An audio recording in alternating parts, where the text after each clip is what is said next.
This is episode 27 of Ethics and Culture Cast from the DeNicola Center for Ethics and Culture.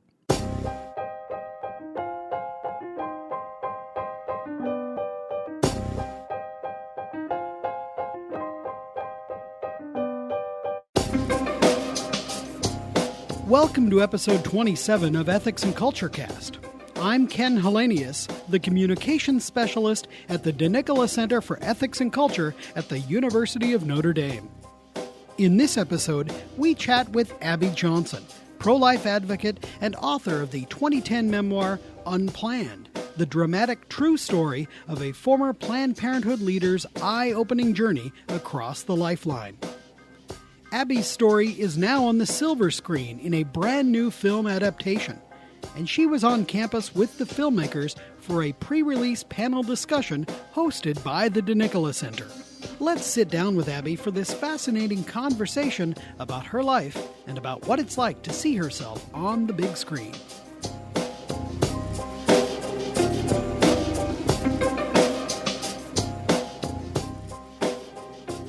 Well, Abby Johnson, thank you kindly for coming to be with us. Yes, of course. Thank you for having me on.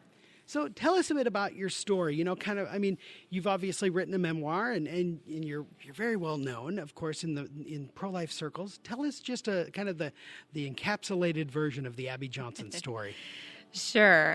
I worked for Planned Parenthood for 8 years, got involved with them in college, sort of rose up through their ranks and became a clinic director and left after being there for 8 years, after witnessing a live ultrasound-guided abortion procedure where I saw a 13-week-old unborn child fight and struggle for his life against the abortion instruments. And I knew then that there was life in the womb, that I could no longer deny that or ignore it, that there was humanity there.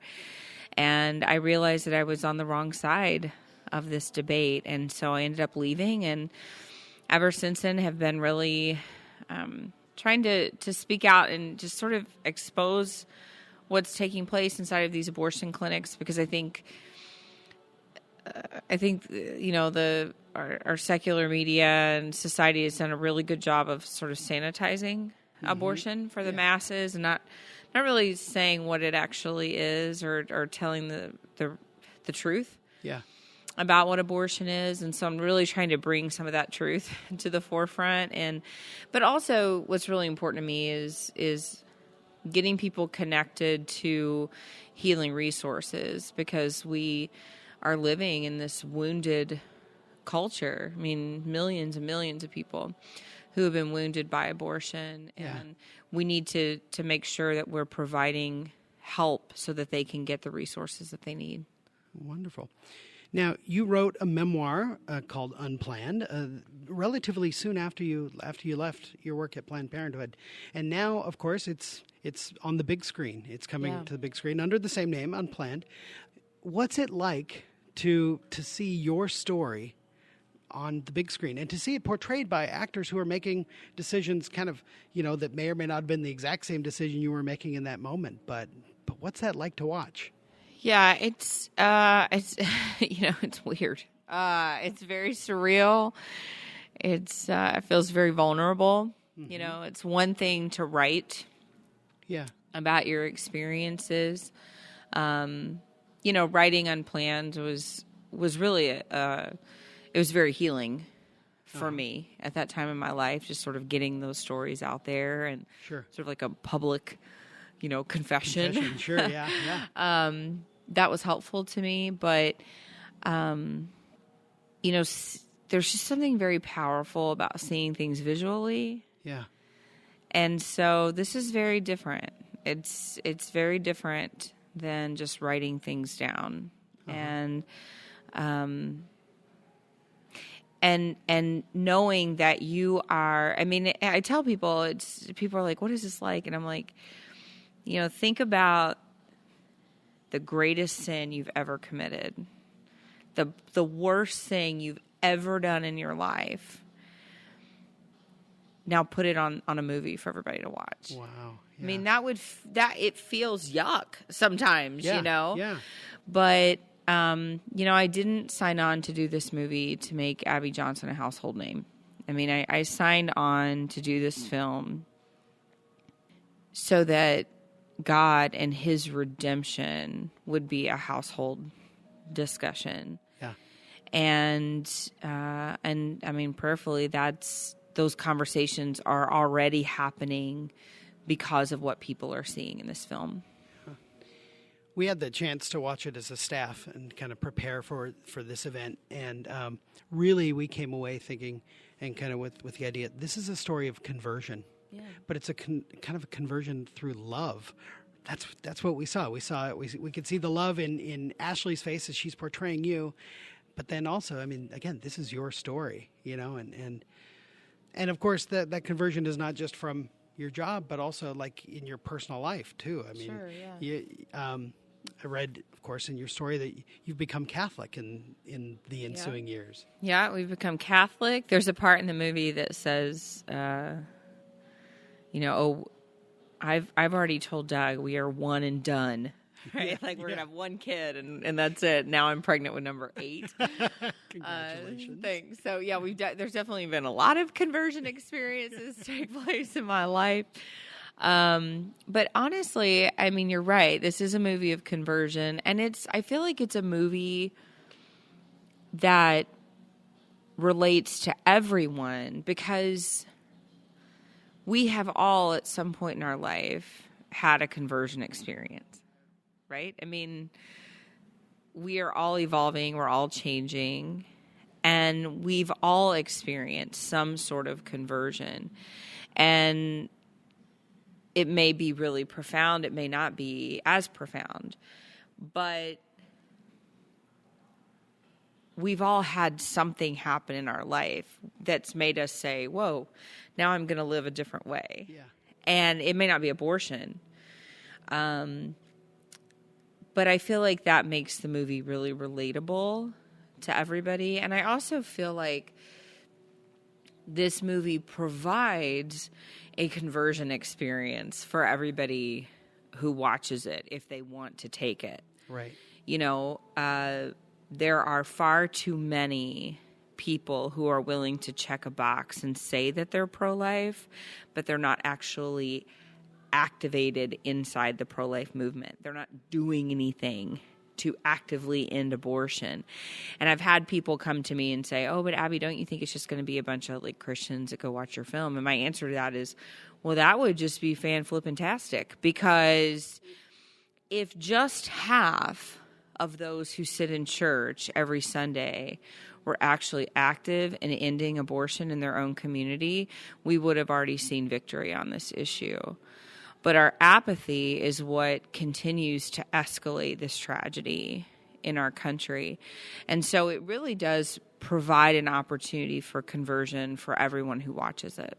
Well, that actually brings up an interesting kind of thought, too. In the movie, there's a scene where you're first meeting Marilisa, and she talks about the different types of pro-lifers. Kind of from your perspective, both on that side and now as a pro-life, advocate yourself and activist, really, the different types of pro-lifers,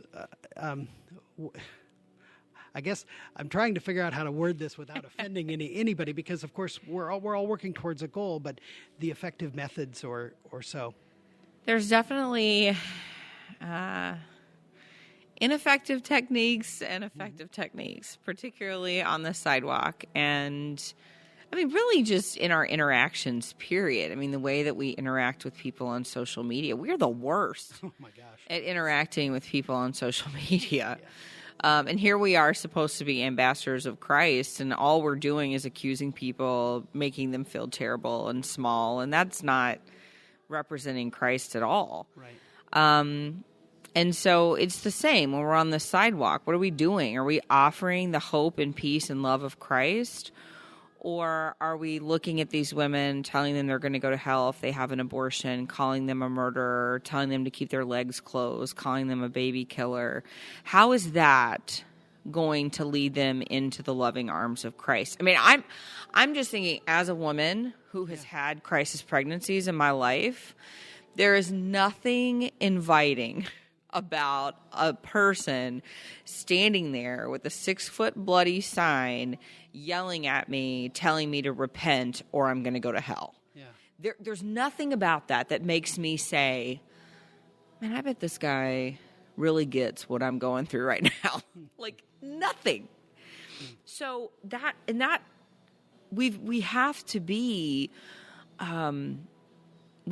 seen as people who are open, who are available to these women who feel like they're in crisis or who may really be in crisis. Yeah. And I don't know. I feel like we don't love well, even in our own movement. There's a lot of people who are well-intentioned, but you know what they say about intentions, road to hell is paved with them. So, it's not just about the intentions we have. It's about our actions and are we effective? I remember hearing somebody one time who is a person that goes and yells and screams and calls people murderers and with the big gross signs and everything. And I remember she said, well, it doesn't really matter if we're being effective. It just matters that we're out there. And I'm thinking, what? Why go out there? This isn't about us being right. I don't know what saint said it, but some saint said, win an argument, lose a soul. Mm-hmm. It's not about being right. This is about penetrating hearts and minds. And you're not going to do that through an argument. And so I think there's a lot of pride in our move. Of course there is. Because Satan is constantly trying to get his hands into this movement. And I think one of the sins he loves the most is the sin of pride. Mm-hmm. Because we're all so easily manipulated by it and affected by it. Yeah. Well, let's talk a bit about the work you're doing now. So you have an organization you founded called And Then There Were None. Mm-hmm. So tell us a bit about this movement and about your work. Yeah, so in mid-2012, I started an organization to help abortion clinic workers transition out of the abortion industry and into a new line of employment, getting them into healing resources, emotional support, spiritual support. Really, it's a comprehensive program for whatever that person needs at that time. And, we didn't know how successful we would be. It's sort of a hard sell. But I just had to believe that there had to be more people out there like me who just didn't want to be there anymore, but didn't know where to go. Mm-hmm. And I couldn't believe that at the time here we'd been fighting legalized abortion for 40 years and nobody had thought about reaching out to abortion clinic workers. And when I would ask people about that, I would ask some of my friends who are considered pro-life leaders in the movement, and they would say to me, well, they're just sort of too far gone. And I thought, okay, that's how we see them. We have done to the abortion worker what we have accused them of doing to the unborn, and that is that we have dehumanized them. Mm-hmm. And that's sad. That's a sad state of affairs, and it shows how little we know about God. Yeah. And I would say, well, what about me? I left, right? And they would say, well, you're different. And I'm like, no, I'm not. I'm not different. I'm just like them. I'm just like you. I'm a sinner in need of a savior. And so we got it going, and now we've helped right at 500 abortion clinic workers leave their jobs and come into our ministry. And the ultimate goal is to get them into a relationship with Christ. Mm-hmm. And most of them do have some sort of faith foundation. Mm-hmm. And so we want to get them plugged back into church. Many, many, many are fallen away Catholics. Yeah, wow. So we want to get them back into sacraments, and yeah. Do some of them make the leap all the way to pro-life activist? Yeah, I would say, a lot of them do. Yeah. Yeah, a lot of them are speaking out publicly now. Uh-huh. Some of them are like, I'm pro-life, but I don't ever want to talk about, Sure. what I've gone through. Sure. But we poll all of our clients, and 20%, over 20%, it was like 20.8% of our clients have attempted suicide. Wow. And while working in the clinic or just right after leaving. So I just, it's amazing to me that they were just a forgotten piece of this puzzle. Yeah. And just, I just feel really thankful that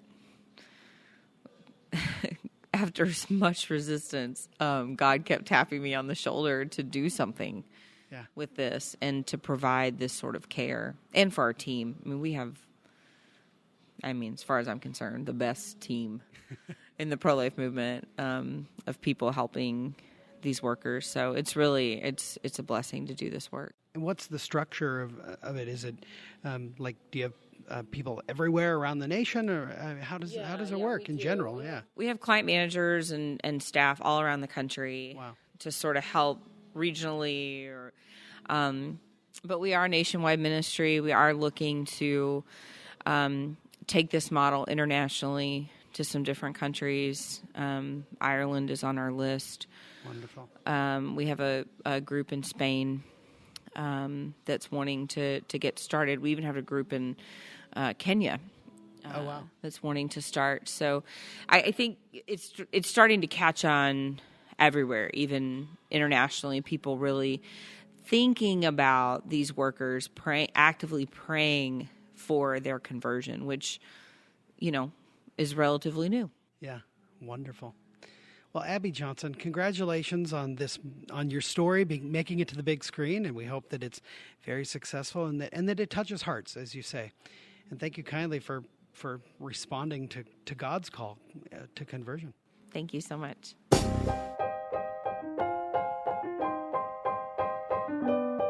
Thank you to Abby Johnson for an excellent conversation. Find links to her book and details about the movie Unplanned in the show notes. Subscribe to Ethics and Culture Cast so that you can always get the latest episodes by visiting ethicscenter.nd.edu/podcast. We would love your feedback. Please give us a review wherever you get your podcasts and email your suggestions to cecpodcast@nd.edu. Our theme music is I Dunno by Grapes, licensed under the Creative Commons Attribution License. We'll see you next time on Ethics and Culture Cast. Until then, make good decisions.